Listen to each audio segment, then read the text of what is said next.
Chers spectateurs, bonsoir. C'est avec une immense joie que je recueille les déclarations politiques et diplomatiques françaises reconnaissant la souveraineté du Maroc sur le Sahara.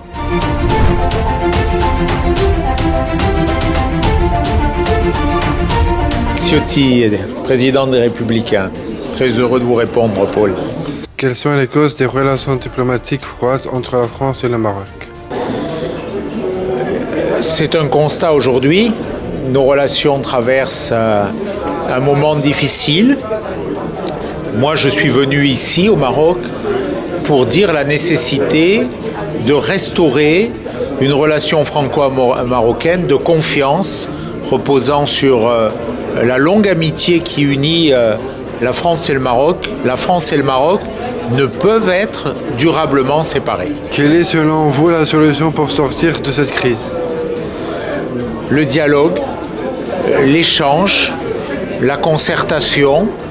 Il faut retrouver le chemin de la confiance et il faut que la France et le Maroc se reparlent.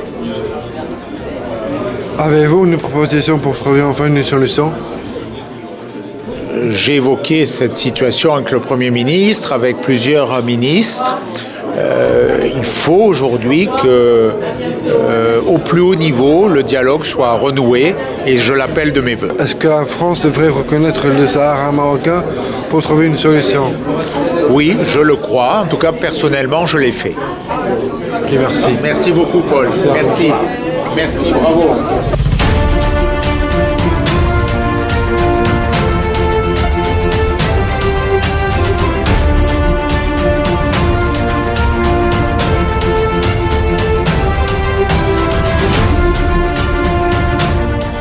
Quelles sont les causes des relations diplomatiques froides entre la France et le Maroc? Moi, j'en connais pas les causes, mais il y a une chose est sûre, c'est qu'il ne peut pas y avoir de relations froides entre le Maroc et la France. C'est un allié historique, c'est un ami historique, et donc moi je ne peux pas imaginer que la relation entre la France et le Maroc puisse s'arrêter. Et donc notre destin est commun. Donc moi je crois à cette relation. Non seulement je la conforte, je l'entretiens, puis je crois à la jeunesse, à des jeunes comme vous, pour continuer à l'entretenir. Quelle est selon vous la solution pour sortir de cette crise? C'est de se parler, c'est de se voir, c'est de se rencontrer. Avez-vous une proposition pour trouver enfin une solution? C'est de revenir vous voir. Donc la prochaine fois, je reviendrai encore et comme ça, vous me ferez une interview complète. Est-ce que la France devrait reconnaître le Sahara marocain pour trouver une solution? La position de ma famille politique, il n'y a jamais eu d'ambiguïté concernant la marocanité du Sahara. Donc je l'affirme, je le redis et je le confirme. Avez-vous un message pour les spectateurs? Vive le Maroc, vive la France et vive la relation historique entre le Maroc et la France.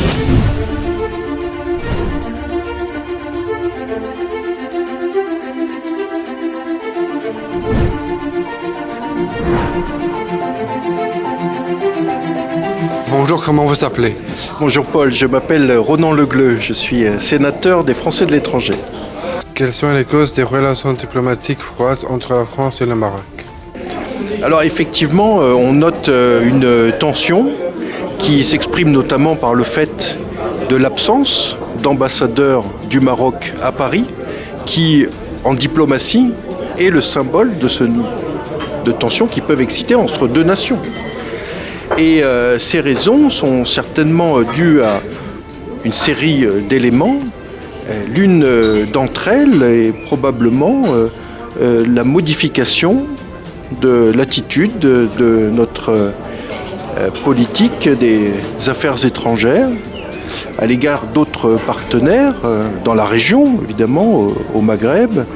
Et nous pensons notamment aux grands voisins. Et évidemment, ce qui est très clair, c'est qu'il faut se battre pour rétablir les meilleures relations avec le Maroc.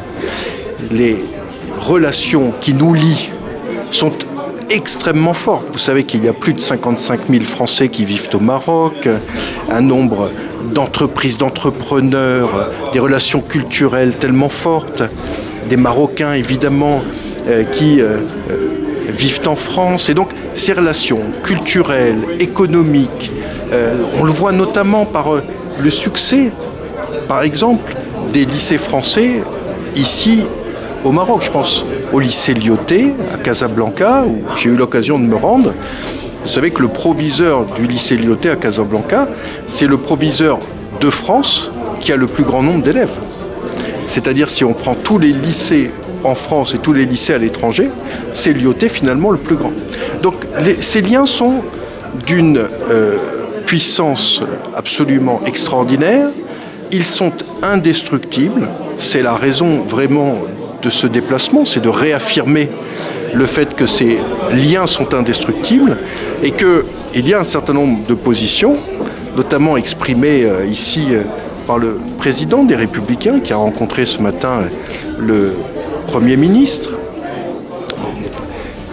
au siège du RNI, puis le numéro 1 du parti de l'Istiklal, ministre de l'équipement et de l'eau, pour réaffirmer l'idée que la position des Républicains a toujours été de se battre pour une relation de partenariat extraordinairement forte avec le Maroc. C'est une position continue, historique, et c'est le but de ce déplacement avec Rachida Dati, qui a été, vous le savez, garde des Sceaux, qui est maire du 7e arrondissement, avec Michel Tabarot, député des Alpes-Maritimes. C'est l'idée d'affirmer que la position des Républicains, c'est de défendre un rétablissement des meilleures relations possibles avec le Maroc, et c'est le but de ces rencontres. Merci beaucoup, monsieur le sénateur. Je suis ravi de vous faire connaître.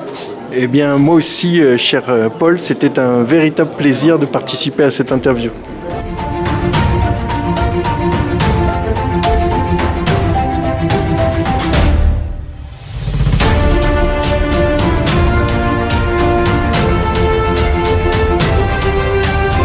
Comment vous s'appelez? Jean-Luc Martinet. J'ai été président de la Chambre française de commerce et d'industrie. J'ai été président du Parti des Républicains ici au Maroc. Et aujourd'hui, je gère mes affaires dans le cadre d'un holding d'investissement. Quelles sont les causes des relations diplomatiques froides entre la France et le Maroc? Pour ce que j'en sais et ce que j'analyse, il y a deux causes particulières. La première, c'est la position prise par la France sur le Sahara marocain, qui ne l'a pas reconnu comme marocain, qui n'a pas reconnu sa marocanité d'une manière ferme et extrêmement claire. La deuxième cause, ça a été cette suspension des visas donnés aux Marocains. Et ça a été extrêmement douloureux, parce que pour les Marocains, en règle générale, quand même, la France, c'est la deuxième patrie. Et voir que cette deuxième patrie était capable de lui refuser l'entrée sur son territoire, c'était quelque chose de quelque part incompréhensible. Et ça a fait beaucoup de mal, et ça a créé beaucoup de souffrance que nous ressentons aujourd'hui encore. Il sera difficile de reconstruire une relation équilibrée où on arrivera à oublier cet affront terrible fait au peuple marocain. Quelle est selon vous la solution pour sortir de cette crise? Alors, pour sortir de cette crise, il faut réaffirmer le lien extraordinaire qui existe entre le peuple marocain et le peuple français. Contrairement à ce que certains peuvent croire, le Maroc a des valeurs qui sont des valeurs communes avec la France. La liberté d'entreprendre, l'enseignement, les valeurs défendues par l'enseignement, le besoin d'ordre et de sécurité, et de nombreuses autres, la famille et de nombreuses autres valeurs. Et ces valeurs sont communes entre la France, le peuple de droite français et le peuple marocain, éminemment dans sa culture, dans son positionnement, éminemment de droite. Donc il suffit de laisser ces deux peuples se rapprocher pour qu'on puisse bâtir un projet commun extrêmement intéressant. Avez-vous une proposition pour trouver enfin une solution? Pour trouver des solutions, il faut faire machine arrière. Pour trouver des solutions, il faut dire, nous devons bâtir un projet commun. Et ce projet commun, il doit être axé sur le partenariat. Le Maroc est un pays souverain. La France est aussi un pays souverain.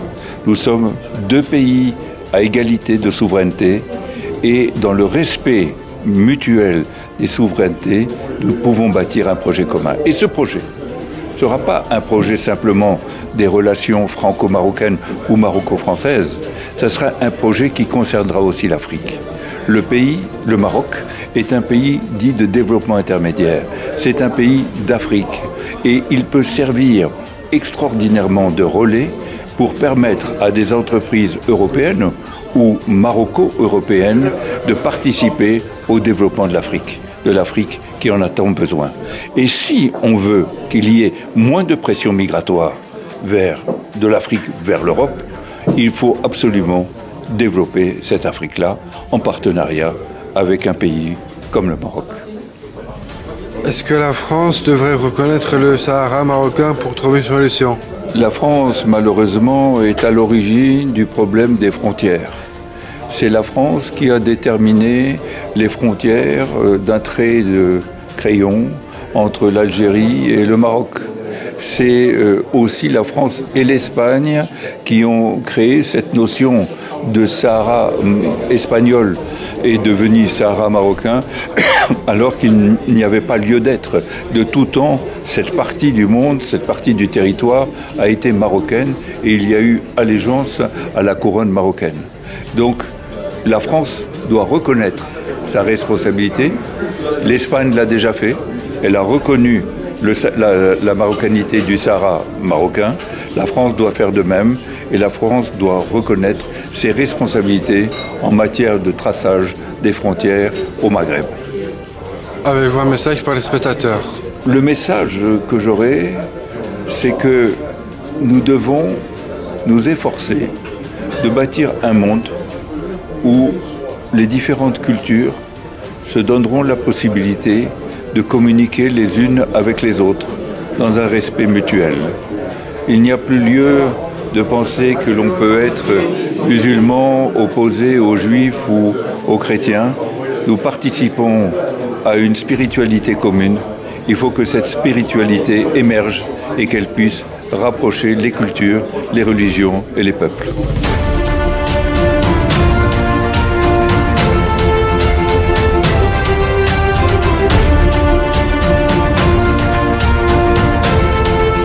Quelles sont les causes des relations diplomatiques froides entre la France et le Maroc? Les relations entre la France et le Maroc ont évidemment beaucoup évolué. Et je pense que ça, c'est la conséquence de plusieurs facteurs. Tout d'abord, des facteurs conjoncturels, donc très récents avec la crise des visas, bien sûr, mais aussi d'autres sources d'incompréhension qui sont quant à elles aussi structurelles. Je pense notamment à la question du Sahara, qui a été évoquée aujourd'hui, puisque Éric Ciotti et bien sûr notre délégation ont rappelé à de multiples reprises, comme je l'avais fait lors de ma campagne, de la marocanité du Sahara et du fait que bien sûr la France doit prendre ses responsabilités, comme l'ont fait d'autres pays européens. Et je pense qu'il y a, au-delà de cette raison structurelle et conjoncturelle, aussi une autre raison, qui est une raison de changement de paradigme. Aujourd'hui, la France ne s'est pas habituée à ce changement de paradigme. Elle considère toujours le Maroc comme elle le considérait il y a quelques années et ne comprend pas que le paradigme n'est plus le même. Le Maroc est un pays qui est devenu un pays pilier dans la région qui continuera à s'imposer dans les années à venir, et la France doit bien sûr changer ses relations d'une manière différente et doit comprendre que les pays africains aspirent à leur propre indépendance. Quelle est selon vous la solution pour sortir de cette crise? Je pense que maintenant que nous avons dressé les causes, la première étant une cause purement conjoncturelle et une autre une cause structurelle et celle du changement de paradigme, il suffit de les régler une par une. Par exemple, je pense que, évidemment, lorsqu'il y a une incompréhension du côté marocain quant à la question du Sahara, je pense qu'il suffit simplement d'y répondre. Il suffit de ne pas simplement essayer de se mettre à l'écoute des autres pays, mais d'y apporter des solutions concrètes. C'est ce qui est reproché aux politiques. Ils parlent beaucoup, mais ils ne font rien. Et justement, je pense qu'aujourd'hui, les Républicains, à la lumière de ce déplacement, ont montré que, malgré les tensions, ils sont un parti de gouvernement et un parti capable de pouvoir changer les choses, alors que justement le gouvernement en place, lui, n'a toujours rien fait en ce sens. Donc concrètement, je pense que différentes choses et différentes réformes peuvent être mises en place. Une de celles-ci est celle liée à la question du Sahara, et évidemment, les Républicains, comme l'a rappelé justement Éric Ciotti aujourd'hui, devront s'avancer et continuer à faire porter la marocanité du Sahara pour faire avancer nos relations d'une manière significative. Et à partir de là, je pense que le Maroc se mettra plus à l'écoute de nos demandes et nous pourrons reconstruire ensemble une meilleure relation entre nos deux nations. Avez-vous une proposition pour trouver enfin une solution? Bien sûr, je pense qu'il y a avant tout une solution, qui est une solution claire, qui est une solution assumée. Les Républicains disposent d'une majorité au Sénat, disposent d'un groupe parlementaire important aussi à l'Assemblée nationale.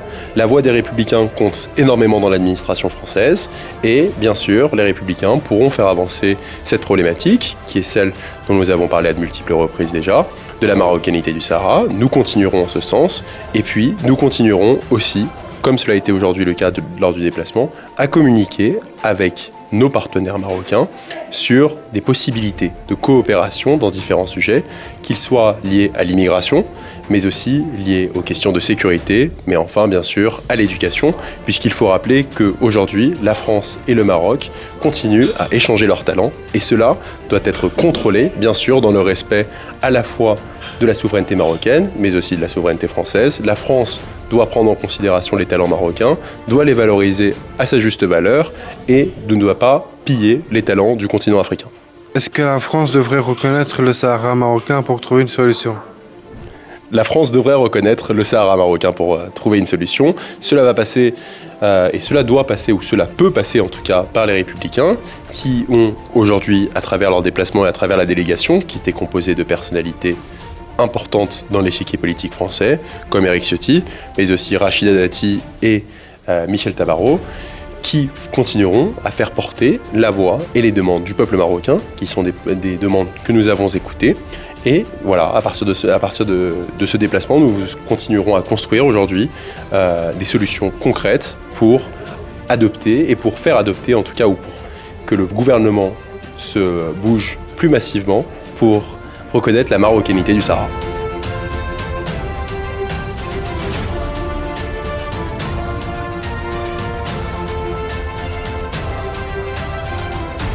Bonsoir, je m'appelle Gabriel Banon. Quelles sont les causes des relations diplomatiques froides entre la France et le Maroc? Sur la question de ce qui se passe entre la France et le Maroc, c'est quelque chose d'anormal. Et je crois que c'est lié au fait que le président de la République française, Macron, n'a pas l'expérience voulue pour gérer des relations avec un pays aussi ancien et aussi structuré que le Maroc. Quelle est selon vous la solution pour sortir de cette crise? La solution, c'est d'abord que le président Macron vienne faire sa fameuse visite qui n'a fait que reporter et dans laquelle tous les problèmes pourront être rebattus, discuter directement avec le gouvernement marocain et avec Sa Majesté. Et ce n'est qu'à ce prix-là que nous pourrons commencer à avoir une remise en place des relations qui n'auraient jamais dû arriver à ce stade. Avez-vous une proposition pour trouver enfin une solution? Moi, vous savez, j'ai pas de proposition à faire. Il y a longtemps que je ne suis plus, comme on dit, aux affaires. J'ai été le conseiller du président de la République, Georges Pompidou, mais depuis longtemps, je ne conseille aucun président français.